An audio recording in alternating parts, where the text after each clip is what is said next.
मेरा सवाल ये है कि क्या मुसीबत अपनी गलती की वजह से ही आती है? क्या कोई मुसीबत अपनी ही गलती की वजह से आती है? कि अक्सर आती रहती है। अक्सर मुसीबतें अपनी गलती की वजह से आया करती हैं। अच्छा, वो नमाज भूलने का वाक़या या नमाज देर में पढ़ने का वाक़या एक आता है, वो दर्दनाक वाक़या है। एक बुज़ुर्ग को नमाज के वक्त आँख नहीं खुली, बल्कि शैतान ने बार बार ये कहा कि अभी वक्त है, सो जाओ, वक्त है, सो जाओ। तो वो सो गए उसी हालत में।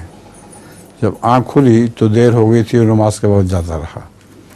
वो सारा दिन इतना रोए कि उनकी हिचकियाँ बंद गईं और सारा दिन वो रोते रहे।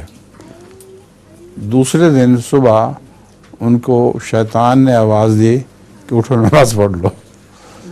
उसने कहा, है तुम शैतान और तुम मुझे जगाने आए हो? उसने कहा, कल तुम्हारे रोने पर इतना सवाब हुआ तुझे कि मैं ये पसंद नहीं करता कि तुझे दोबारा ऐसा सवाब हो।